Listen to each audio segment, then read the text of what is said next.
Welcome to Resolve IBS and IBD Naturally. I'm Courtney Cowie, a nutrition therapy and functional diagnostic nutrition practitioner.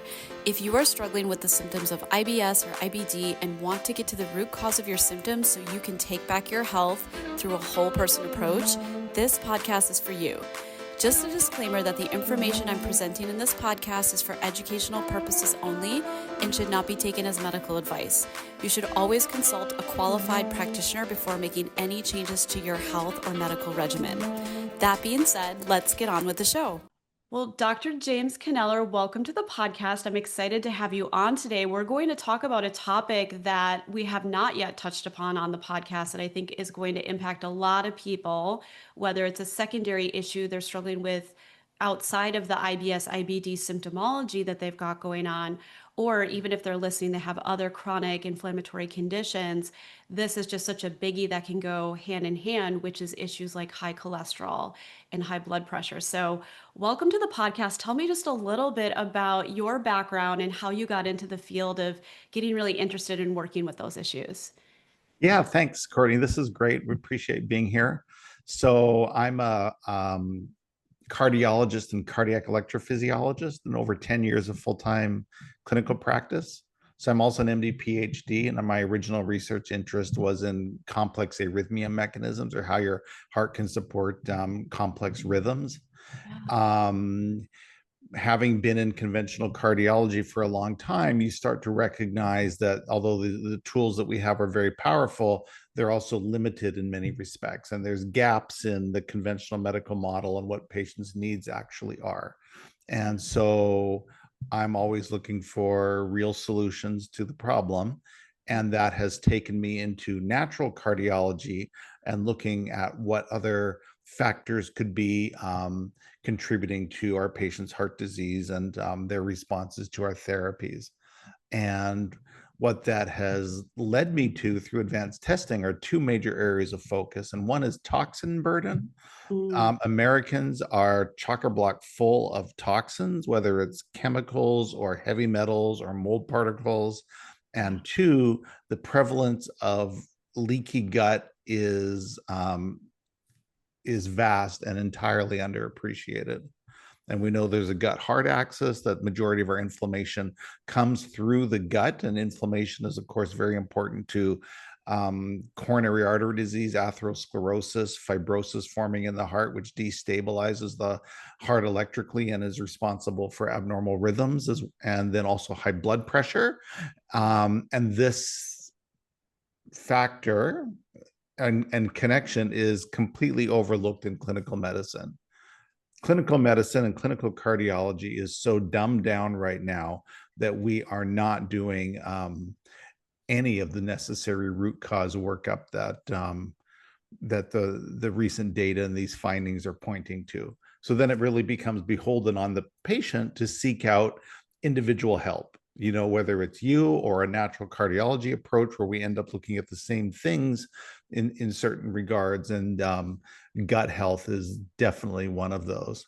And unfortunately, the burden's on the patient, because the medical system, cardiologists in particular, will never steer a patient in that direction. They just don't know to. Oh, for sure. Absolutely. And I know, just kind of from reading a little bit about you, that you're a fan of Bobby Kennedy's work and some of the stuff he's put out there, just on kind of, the push of big pharma and the way that the entire conventional medical system has basically been embedded in that system, right? Where there really isn't a lot of incentive to get to the root cause because it's not profitable to actually help somebody heal and get healthy. Right. And how did we arrive there, where we're only paying for other things? But yeah, I mean, Robert Kennedy and his work, I mean, he's the only person I've ever heard say the kinds of things that he says on television and from a political platform. And I think it's very exciting that he is now Secretary Kennedy, and I'm very optimistic for what he can accomplish. I know his major focus seems to be the vaccines right now, and that of course is very important. But I'm hoping when he kind of gets a handle on that he starts to that focus broadens and includes heart health in important ways, and probably gut health as well. Yeah, absolutely. I'm in agreement. It's such a big nut to crack. And I think prior to him getting that appointment, we really didn't have anyone in there that was digging No. into the real information. And to your point, I'm in such agreement with your statement about toxic burden. I see that all the time in my clients I work with that are struggling with IBS and IBD symptoms. And there's so many things we could say about that, right? But I believe Bobby actually started his career as an environmental lawyer, right? So he kind of looked into just a lot of the things going on where there was, exorbitant pollution happening, and then, cases where people were getting sick in areas where some of this like runoff was happening and stuff. So I know Interesting. that he's like aware of kind of the whole gamut, but it's such a huge animal to try to tackle all in one shot that I'm sure he's trying to Yeah. piecemeal it, right? Like bit by bit here. So, yeah.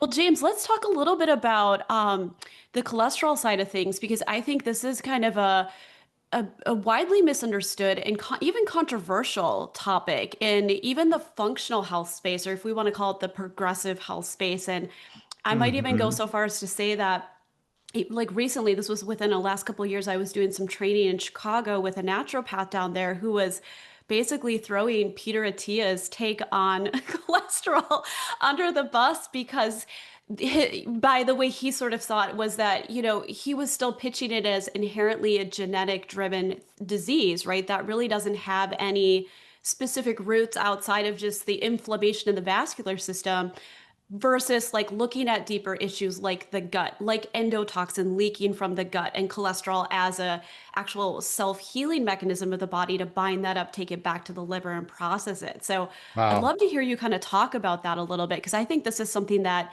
even my health forward clients still don't completely understand. Yeah, no, that's interesting. So high cholesterol, someone walks in with high cholesterol, and we think of that as a risk factor for cardiovascular disease, atherosclerosis in the heart and the brain or anywhere else in your extremities. Or then people who present with coronary disease, we assume that their cholesterol needs lowered whether it's high or not, so you can get Mhm. people with advanced cardiovascular disease, their cholesterol levels are normal, but the guidelines are still saying high intensity statin therapy to beat this down absolutely as low as possible in the setting of established disease. And you start to think that this paradigm is it doesn't always seem to make sense. The high cholesterol levels don't predict who has coronary disease. Low cholesterol levels can be present in individuals with coronary disease. So what really is the relationship between cholesterol and the cardiovascular system? Yeah. And for individuals who have high cholesterol, why is it high? Diet is one factor, but what are the other factors? And I kind of think of cholesterol as a repair molecule in the body. It's like if there's damage, the body would produce cholesterol and maybe then pave over areas of damage and use it as kind of a putty or sealant for um, things that are problematic. So if there's inflammation in the cardiovascular system, I think cholesterol levels can become elevated sort of as a repair mechanism. But Yeah. then it's very hard to assess whether that inflammatory damage is in fact going on. And then, of course, we need cholesterol for our hormones and for our cell membranes. And maybe somebody who's healthy and actually very vivacious and has a lot of life in them and a lot of hormonal activity and a lot of cellular activity because they're such a robust individual may have high cholesterol levels just to support their levels of activity and the level of function that they've attained. And so that number might fluctuate through their life depending on the kind of function that they maintain. Um, that's not the whole story either. So there was a study, interestingly, out of Harvard and from the Framingham data, which is so famous in cardiology, where they looked at stool samples of individuals with different levels of cholesterol and tried to correlate it with the composition of gut bacteria. And interestingly, they found that Oscillobacter, was people who had significant levels of Osteobacter as one of their gut bacteria had lower levels of cholesterol. So Interesting. somehow the Osteobacter seemed to be digesting the cholesterol and disposing of it, in a way that those individuals had low levels. Right. So that again points back to the gut and the composition of the gut microbiome as playing a significant role in the cholesterol levels that you'll measure in somebody's blood. Yeah, absolutely. And yeah, I'm familiar with that Framingham study too. And it might be interesting just to have you talk a little bit about the historical lean towards bringing more and more statins into play, if you can, just because I think what happened at some point in time was taking some of that data and twisting it to say, like, oh, the lower your cholesterol, the more we're increasing your risk of, or not your risk, but your ability to like avoid heart events and have like more longevity. But from what I remember, it was actually showing that like higher cholesterol was correlated with greater longevity and greater lifespan versus like, lowering it too low can really be an issue, right? Yeah. Yeah. Yeah, and the guide, thank you. That's a great point. And the guidelines right now are very aggressive for lipid lowering. Yeah. And it doesn't make a lot of sense to a lot of us, but now we want LDL levels less than 55 in people who have, demonstrated atherosclerosis. Yeah. And the latest studies do show that high intensity statin therapy, maybe with a PCSK9 inhibitor, can shrink an atherosclerotic plaque by perhaps 6%. So Yeah. you would think if someone has plaque, that if you could shrink that you're doing disease reversal. But Yeah. those latest studies were smart enough not to include a mortality analysis because their Um, predecessors have shown that people are not living longer because of statin therapy. You yeah. know, you might achieve a 1% reduction in future heart attack and stroke by being on a statin drug, but you are not living any longer. And that may be a consequence of the multiple complications that statin drugs can introduce. They're now associated with cancer and dementia, and there's all these other problems that can come with statins, and that could be detracting from any longevity benefit that those drugs should impart, just by their impact on your coronary arteries. You know. Yeah, absolutely. I'm so glad you brought that up because I think one of the biggest problems we have right now, like in the conventional system, is when people go in and they're getting diagnosed with these things, Mhm. they're often prescribed a drug, but they're not educated well on what the side effects might be or the trade-off might be, right? And Yeah. so they'll typically there, and I mean, not to say it's a bad thing to trust your doctor, but if you start to understand how the system has really changed over time and not a good Yes. way, not in a patient-centric way, Mm-mm. really, like you said, you have to be your own best advocate and your own best educator in that system trying to navigate it. And so, like you said, it can lead to all these risks. I know just from the gut standpoint, sometimes I'll tell people that like if you're on a statin and it's lowering your cholesterol, realize Mhm. that it gets too low. It could be hard then to build certain digestive fluids like bile adequately and properly. And like you said, that'll make it harder then to break your fat down. You won't have as much cholesterol available to build hormones, which all hormones are built from, right? And then that could lead to secondary GI issues, which is so common with a number of drugs. Things like omeprazole can do that, right? Which is an acid Right. lowering medication. So people don't often think that sometimes if you back the train up and go all the way back in time and you think about maybe the course of things you've been prescribed, some of that could have potentially set the stage for GI issues that came down the track. You know what I mean? Whether they realize it or not. And so, just in terms of the statins, what are like maybe the top 2 to 3 biggest trade-offs or sort of impacts you feel people have to be aware of if they're going to take them? Well, if you're recommended to be on a statin drug, I think the most common and significant side effect is going to be muscle pain and weakness. Okay. People are just like they can't, their muscles are either sore, often with a finger squeeze, they can't do it clenching their hands, Wow. and they just are having harder times getting out of bed, climbing the stairs, things like that, because of frank weakness. Yeah. And that's something that the honest data says you could see up to 20% of users, people who noticeably are weaker or have muscle pain. And I would say the 20% number is pretty much what I see in our practice. Okay. So I tend to believe that data, and I think that's going to be the most common and debilitating short-term complaint. The longer term complaints are what scares me is the possible impact on cognitive impairment and cognitive decline, and maybe frankly, a progression to dementia, you Yeah. know. And there's studies that are published, they're on the NIH database, PubMed, where individuals took statins, their cognitive function declined, and then they came off the statins and their cognitive function rebounded, you know. So so who's the fool for taking those things? The cardiology perspective seems to be, damn the torpedoes, as long as you don't die from heart disease, we've done our job. Well, and So it's anything else but heart disease.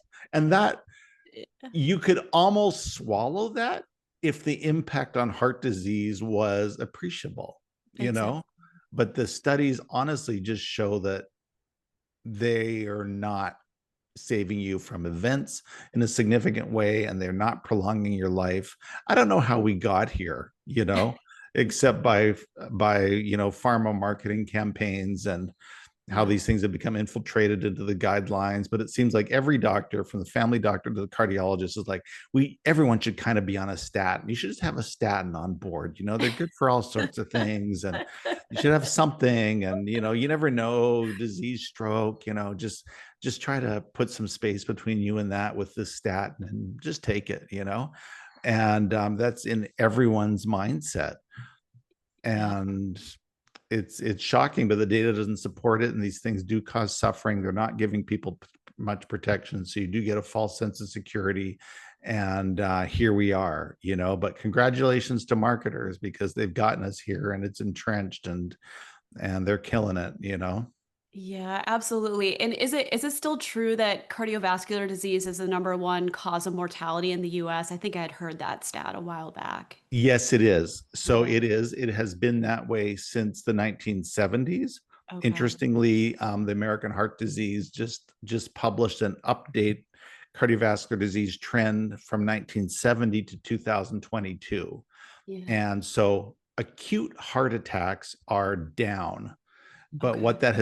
what has gone up by 450% are deaths due to hypertensive heart disease. Okay. Very, very So interesting. Yeah. yeah, blood pressure related to high blood pressure has Yeah. gone up 450%. Deaths due to chronic ischemic heart disease, so the long-term effects of cholesterol and atherosclerotic plaques in your arteries, even though Yeah. they're not causing you acute heart attacks, deaths overall are up by almost 200%.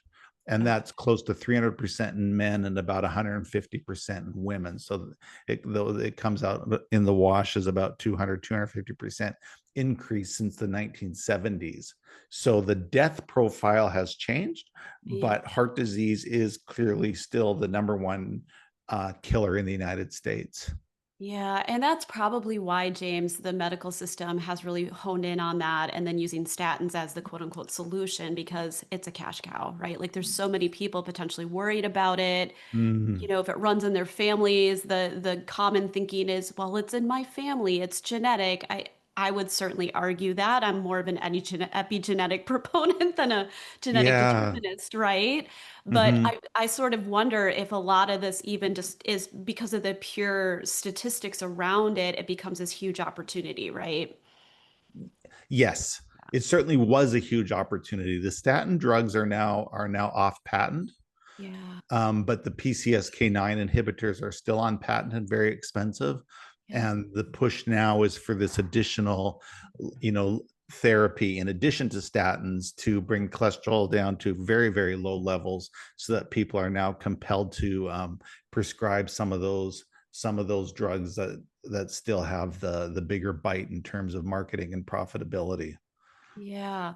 And one thing I just wanted to circle back to and ask you about, because I think this is so fascinating. I guess I wasn't necessarily as aware of the connection between dementia and statin drugs. And it makes me think, is it that because it's lowering cholesterol, and as we kind of alluded to in the beginning of our conversation, it has a protective benefit, right? Like looking at the body from a functional perspective, we sort of come at it from the thinking that it's never making mistakes. Whatever it's doing is doing in the aim of homeostasis and trying to balance out or like correct its own, physiology best it can, right? And so it kind of makes me wonder if type 2 or dementia, Alzheimer's is being kind of dubbed the type 3 diabetes now, right? Where we could talk about even the brain gut connection, the heart gut connection, all these different axes in the body. And Mm-hmm. then taking cholesterol kind of out of the mix is a potential buffer for some of the toxicity that drives those conditions like Alzheimer's, right? Like, do you think that's possibly what's going on with some of those connections there? Yeah, I think that's exactly right. And maybe it might be too simplistic to say that the brain's made of a lot of fat Yeah. and fat materials and cholesterol, and it needs that. And if you're forcing your liver not to put out any of this, because the Yeah. statin drugs are very can be very, very powerful, when in lowering those lipid levels, that's just degrading on your brain because it doesn't have the fat products that it needs to support itself. Yeah, That for might be a sure. little simplistic, but that's I guess kind of what I default to. Yeah. And I think it's an easy way for the average person to kind of think about it and understand it, which is awesome. So since you started to talk about the high blood pressure connection, maybe we go there next and just kind of discuss that and talk a little bit about the connection, because I know I see it commonly where if I have a client come to me, they've got that high cholesterol diagnosis, Hmm. 50% of the time they're also diagnosed with high blood pressure too. So Yeah. what's going on there? Yeah, what is going on there?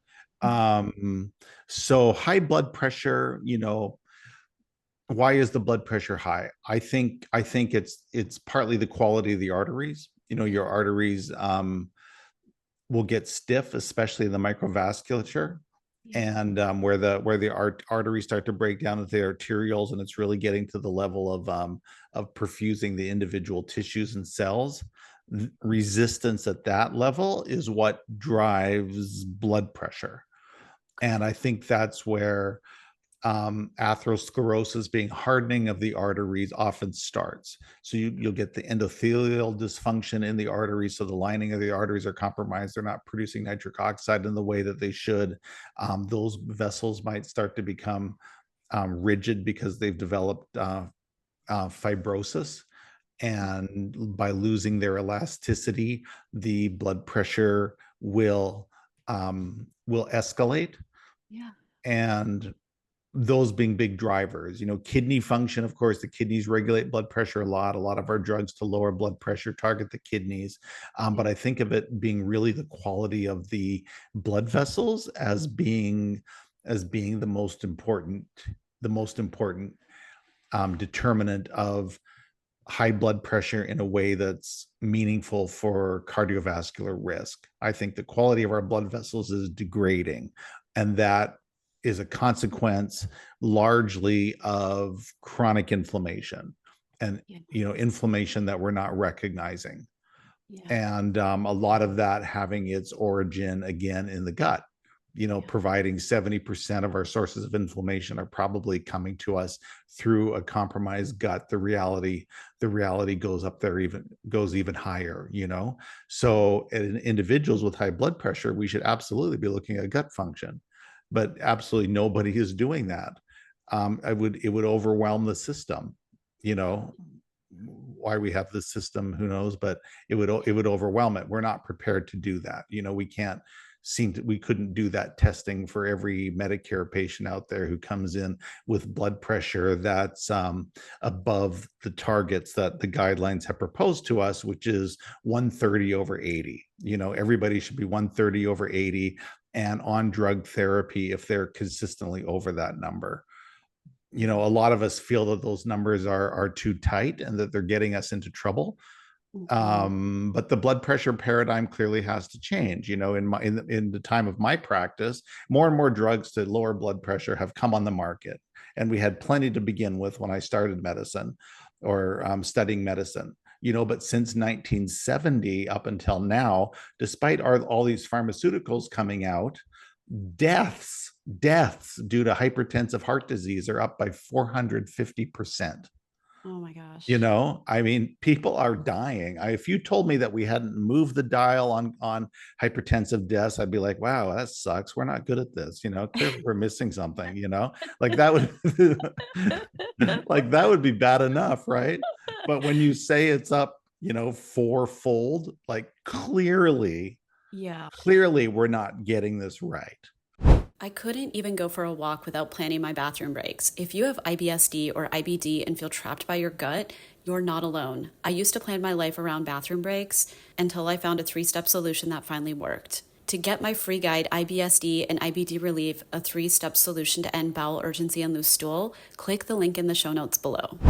Yeah, no, absolutely. And it makes me kind of think about just the way that the conventional approaches look at these things as band-aid it, band-aid it. Let's try to put this Mhm. thing on there that's going to artificially manipulate the mechanism of the body. And I have a lot more experience working with people with autoimmune disease, and a lot of times they start with one disease diagnosis, one type of immunosuppressive, and Mhm. over time, amazingly, they'll develop a second one or a third one because the body's really smart. It's like, oh, you're going to shut me down here. I'm going to go over here now and create a problem, right? And it's just kind of that, it kind of pulls at you. Like what you're saying is so true. It's like, this isn't where the fire is. Like, you got to look deeper and kind of go to that root and try to figure out, like, why is the inflammation in the vascular system to begin with, right? And that's the Yeah. question you're saying nobody's really looking at or trying to answer, right? Yes. Or the system will not acknowledge. Yeah. There's great basic science studies and even clinically oriented studies that do look at some of those things, and so we have that data in front of us. Yeah. But you know doctors will never change their practice until it's guideline driven, Yeah. and they wouldn't have the tools to change their practice, honestly, until it was guideline driven or until insurers were willing to pay for certain types of workup or therapy. So they're Yeah. stuck.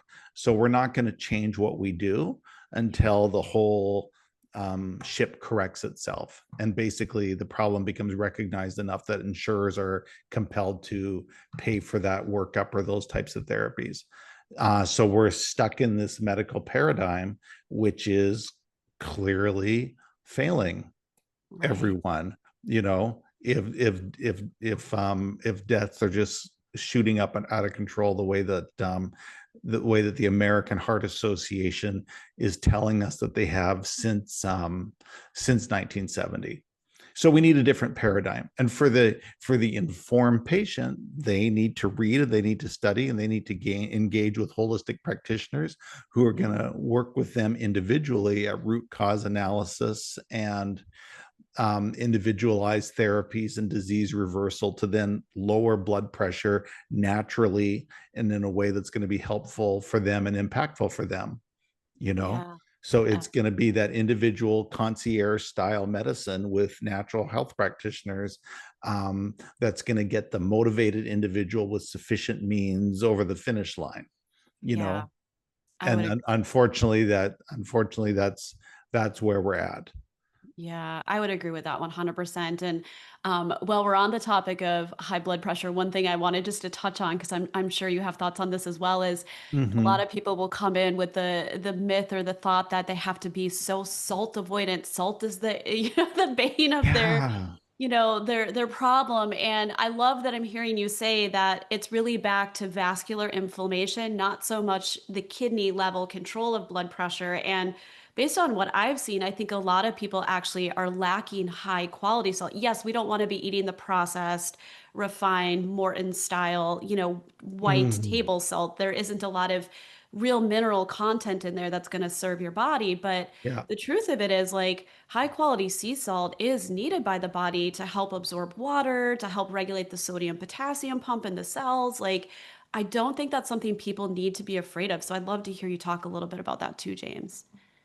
Yes, I agree with you. We need electrolytes. And the hypertensive medicines that act at the level of the kidney, lower our blood pressure at the expense of electrolyte levels. And I'm concerned that we're robbing our intracellular milieu of important electrolytes in the name of lowering blood pressure. And Yeah. in the long run, that is not good for our health. Yeah. um Obviously, I mean, we know that if somebody with heart failure, for example, if they go binge eating and they have a bunch of chips over the weekend, that acute sodium load can provoke them into a heart failure episode. Yeah. But that's a very vulnerable individual who overdid it. Yeah. I think for the average person who's like their blood pressure is a little bit high, so their family doctor has them on hydrochlorothiazide, you Yeah. know, to tell them that they need to salt restrict, um, is probably not the right message entirely. Aggressive salt restriction. Right. Right. Right. You might want to limit your table salt and your binge eating on salty foods. Yeah. And unfortunately, a lot of canned foods, for example, Mm. have tremendous amounts of sodium in them Yeah. because they salt them so heavily, because you actually lose the saltiness in a canned soup, for example. So they Yeah. had to put so much salt in there just to get it to taste a little bit salty by the time you get it to your table. Yeah. um, that can be sources of negative sodium overload. Yeah. So I think we're vulnerable, especially with processed foods and canned foods, to have way too much sodium introduced to us, and that can contribute to high blood pressure. Yeah. But for the person who's not eating those things, then to tell them also to just aggressively restrict high quality salts from their diet is not exactly the right message either. And Yeah. I think because you will lose electrolytes, and the sodium and the chloride, having those levels be adequate is going to then affect the intracellular potassium and magnesium and all these other electrolytes, that are required for cellular homeostasis, because they're all related to each other at the level of the cell membrane.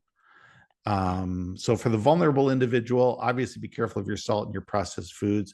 For the majority of people who hopefully aren't eating those processed foods, encouraging the healthy use of salt, I think, is an important message, and an important contributor to long-term health. Yeah. Absolutely. I'm in complete agreement. It's like real foods, cook them at home, get them whole, right? Like try to avoid the packaged processed stuff. That's kind of like the rule of thumb for health, right? Yeah. Yeah. And partly because of the sodium load that can be in there. Absolutely. Along with all the preservatives and artificial ingredients. And I mean, there's so many things we could talk on when it comes to diet, right? Oh, for sure. Yeah, right. No, totally. Which kind of leads me, and this is more of a question of curiosity because we're on the topic of diet, because I think this is a thought a lot of people have. And, I've been a lifelong athlete, grown up with a lot of active people in my life. And Uh-huh. I want to ask you, when it comes to high blood pressure, how much does activity level and exercise impact that versus, say, the role of diet or the role of toxins? Do you have kind of ideas around what's most impactful there? Yeah, I think the data shows, and our experience echoes that cardiovascular exercise Yeah. can really have a very positive effect on blood pressure, like 20 millimeters of mercury off your systolic pressure if you're taking walks and doing some calisthenics, and getting out there and exercising on a regular basis. It can really be impactful for blood pressure. So it's one of those healthy things that we Yeah. can do, and we don't have to overdo it. You don't have to be in CrossFit to get your blood pressure down, but But getting out there and walking, swinging your arms, breathing deeply, yeah, Yeah. brings the pressures down and is Yeah. really good for your blood vessels. So that's a So simple thing people could start with, right? that's a It's not. simple thing that people can start with.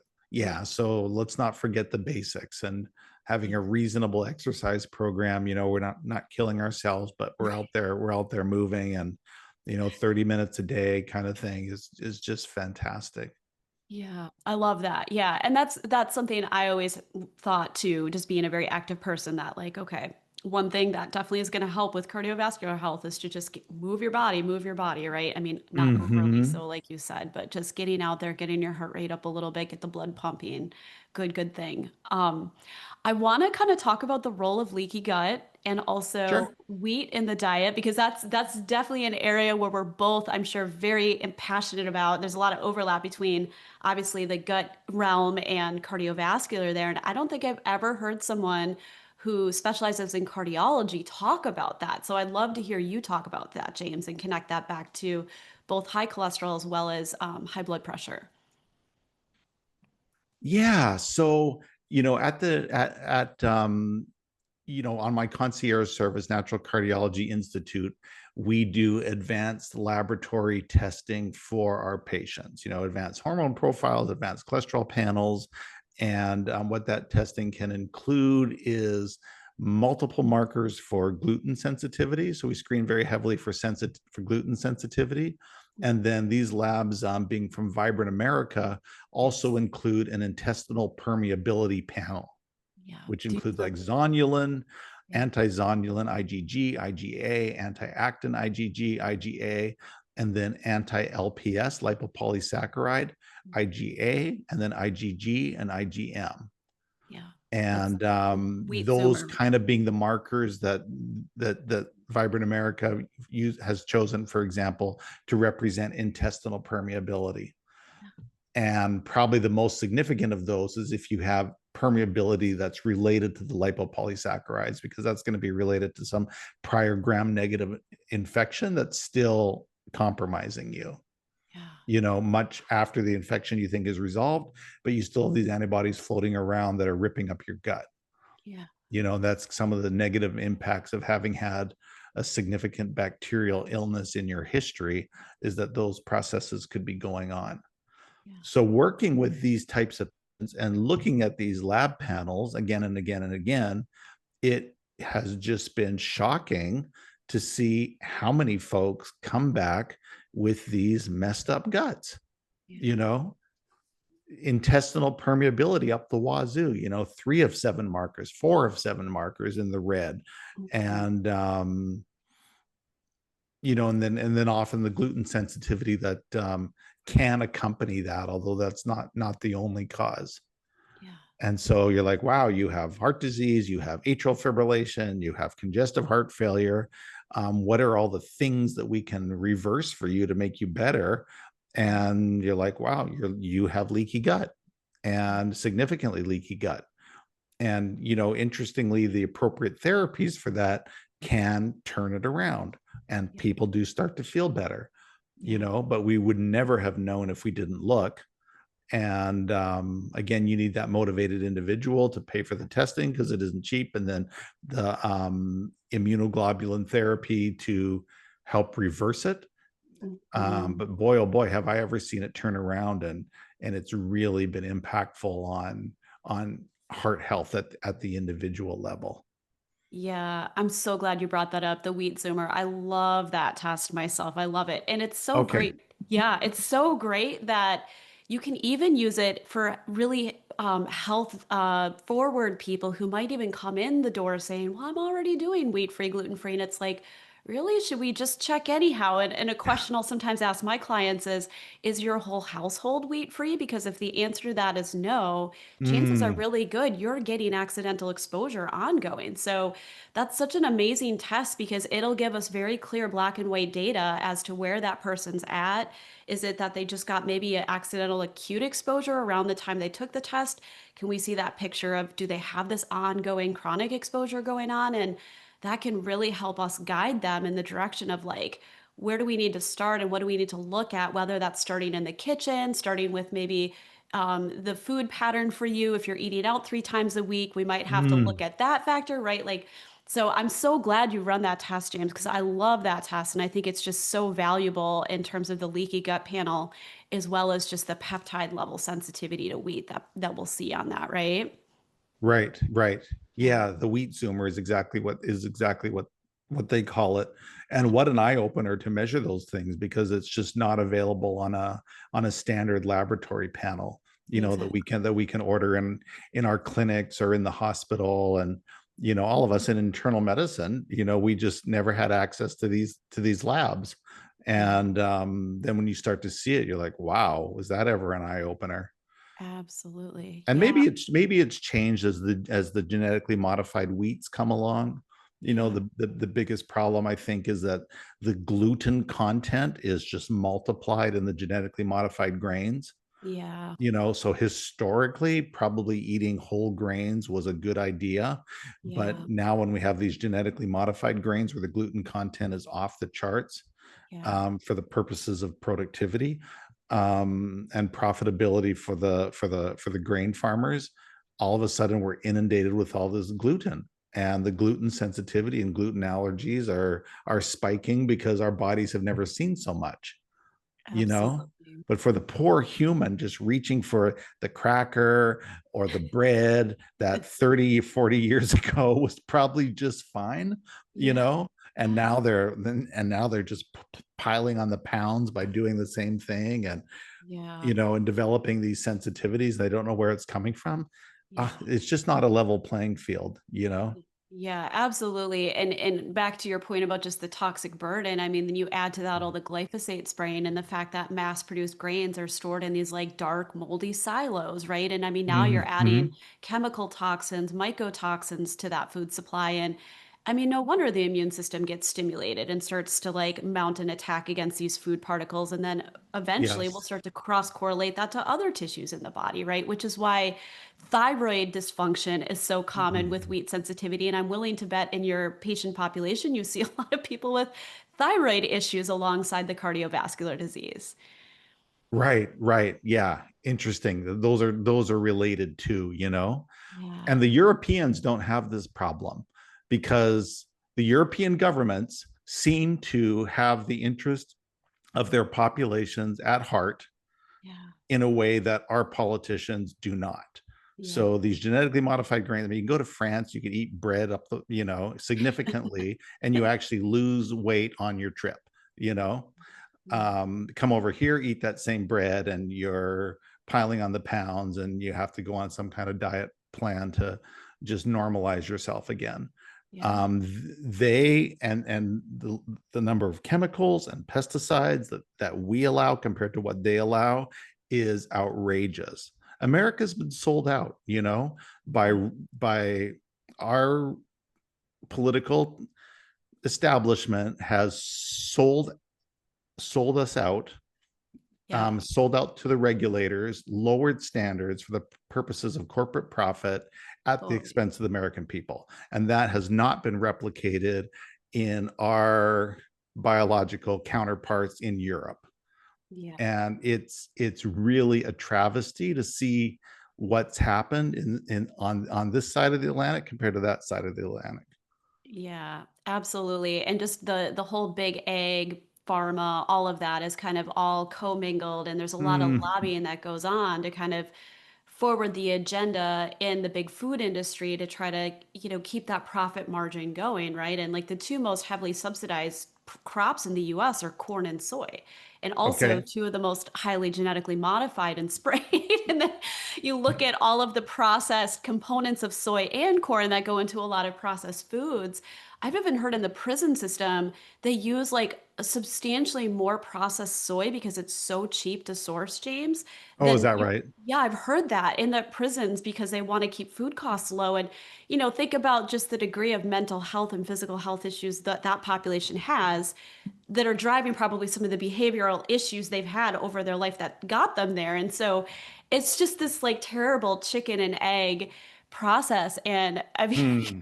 I can even remember back when my firstborn was like a toddler and I had him in daycare and he was dairy sensitive and was getting all these ear infections. And I had to really push hard at the daycare to get them to allow me to bring in a dairy alternative milk. The only one they said met the USDA guidelines was soy milk. And I'm like, I'm not giving my child soy milk. Like it was such a pushback. And I just, it's so profound how you look at that and you're like, wow, this is like written right into the subsidization like model we have in the US. Like if all you're allowing is dairy and soy, what does that go right back to, right? Like those are the two biggest industries that are, profiting right now. That's crazy to me. So it's sad. It's really sad. That is sad. I Yeah. see a couple of patients every week from the prison system for cardiology, and I'll be thinking about the quality of the grains they're eating. Yes. It's like you poor guys, they It's come in just, their orange jumpsuits and they're all shackled and they're super polite. But yeah. anyway, Yeah. It's I just, did I it's, yeah, go ahead, James. no, I Yeah. was just I didn't appreciate that.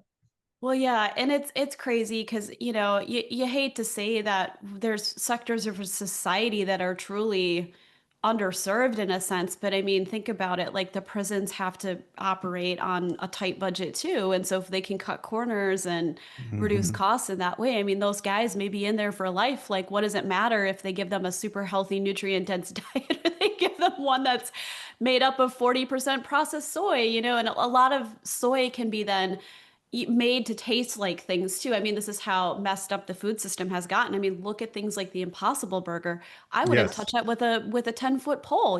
There's like I think some sort of steroid additive to that that's never been put in human food before. And of course, people don't know any of this, right? It's just touted as, oh, plant-based, plant-based. It's so good for you. It's plant-based. It's like that's just a label that's now been turned into this kind of faddish thing, and people don't realize like it might be plant-based but it's not real food, and there's certainly nothing wrong with animal foods if they're high quality. We have a lot of nutrients in those foods the body needs to function well, so it's just crazy, so crazy. Yeah. Yeah.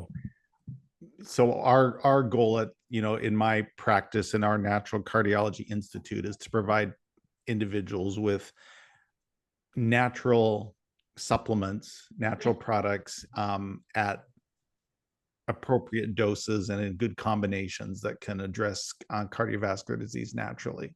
Yeah. Yeah. Try to there's there's hundreds of studies on the NIH website about natural products and their benefit for lowering blood pressure, for reversing heart disease. They don't make it into guidelines because those studies aren't considered large enough or randomized enough, but we can Yeah. still take those data and those products and package them for people and provide them to people in meaningful amounts and in combinations to hopefully impact cardiovascular disease naturally. I So love that's that. been our mission and our product line that we're coming out cholesterol free to lower cholesterol, a medicinal bone broth with 2 gummy products, 2 capsule products to give you up to 50 natural ingredients that can really improve the health of your arteries and then protect your cholesterol from inflammation, bring your cholesterol down to appropriate levels. And Mm, then for high blood pressure, we have a Just Beat It product line, which is Just Beat It being a play on beets and nitric oxide. So yeah, that being the number one ingredient that we start with to lower blood pressure, I love with it. levels that are 5 times more than super beets, which is what's selling out in Costco, and tricking people into thinking that they're getting enough beets to meaningfully impact their health. Well, yeah, and the thing to really hit home here with what you're saying is that when you're sourcing products through a practitioner who's obviously got deep training and education, the quality of that product is going to be so much higher because whether it's I don't make my own product line per se, but all of the Hmm. products that I would work with as well, they're coming from companies that have a lot of third-party testing, quality standards, research teams backing them. And so it's an entirely different thing than, say, going to Costco and getting a beet-based product or Walmart or Walgreens. And so I really want to hit that point home for you too, James, is like what you're talking about is this is like high level stuff that has, effectiveness backing to it, right? Like this is stuff that people are going to have like a quality guarantee around when they work with you. So, Yeah, thanks for that. The supplement industry is unregulated, so you can say any supplement you buy at Walgreens could be full of sawdust for all you know, and some studies have shown that. right. But there are individuals like yourself who are very knowledgeable about what products are legit and good and can advise individuals on what to get, Yeah, you know. So absolutely. you can go natural, and you can go high quality natural with a Yeah. little bit of guidance. You Yeah. know, not everything on Amazon you should buy, and not everything at Walgreens is going to be what you think it is. Right. But you can work with individuals, and without too much investment, um, get what you need and figure out what you need, and Yeah. really turn your health around. Yeah, and just to kind of clarify, so the products you've developed kind of go at the lowering of cholesterol and the supporting of blood pressure by reducing inflammation first and foremost, not so much the way classic statin drugs go in and just shut down cholesterol production at the level of the liver, right?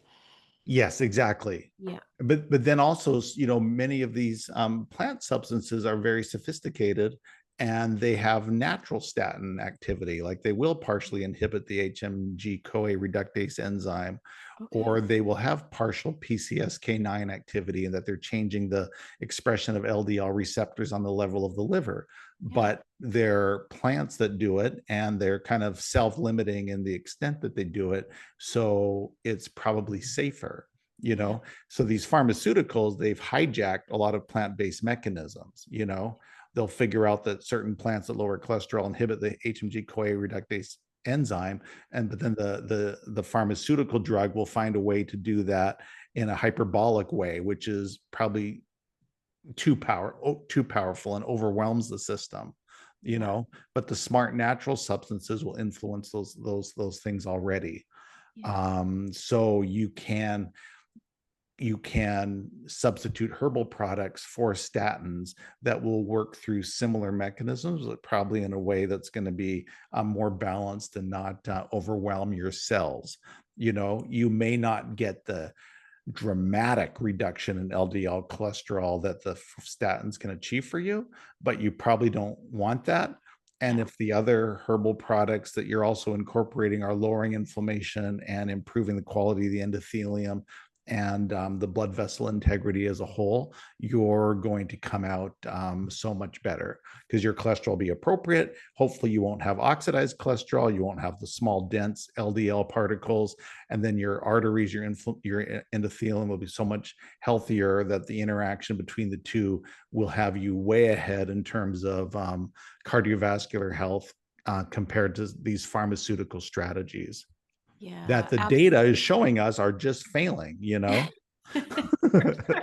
For sure, James. And I noticed from talking to you today that you also are looking at other root causes, which is the other big piece here too, is assuming someone's going to work on their diet, work on their lifestyle, like that's all going to trend in the right direction to help them balance out their cholesterol and blood pressure. So that's Yeah, it's gut and toxins. I'll tell you what, those are the two elephants in the room that yeah. nobody's talking about. I Yeah. mean, we get young women who can't get pregnant, and they're full of heavy metals or industrial environmental chemicals. And Yep. it's like, how on earth did you get so plugged up with this stuff? Oh, So fortunately, there's ways to detox, but yeah. my goodness, if you never checked, you just wouldn't know. And Yep. the ship sails on, and those people are going to age early and check out sooner than everyone else. I know. And God, we just got to look under the hood. Yeah, no, I agree wholeheartedly. Well, let's find out where people can connect with you and find you before we wrap up the episode today, because I'm sure people are really interested in some of these supplements that you mentioned. Yeah, so we have them on our website, which is www.naturalcardiologyinstitute.com, all one word. And there's links there if you want to book concierge time with me. You can schedule concierge time with me, and I'll talk to you about your individual health, and we can arrange for advanced testing and really tailored natural therapies for your specific issue. I love that. Perfect. Well, good. I Yeah, will link that in the show notes so that it's thank easy. you. People can find that. It's clickable. And this has been such a pleasure, James. I really appreciate you coming on and talking about high blood pressure, high cholesterol, so underrated and so misunderstood. And so this has been such a great conversation just to bring some deeper understanding to that topic. Cool. Yeah, thank you, Courtney. Amazing, amazing. Love your fund of knowledge too, and your commitment to gut health. You're exactly where you need to be. Did you find this episode informative and helpful? I'd love to have you leave me a 5-star rating. Do you have questions about holistic approaches to optimizing gut health that you'd like to ask? Please leave your question or comment below, and I will be sure to address it personally or cover it in a future episode. Be sure to check the show notes for any resources mentioned in today's episode. See you next time.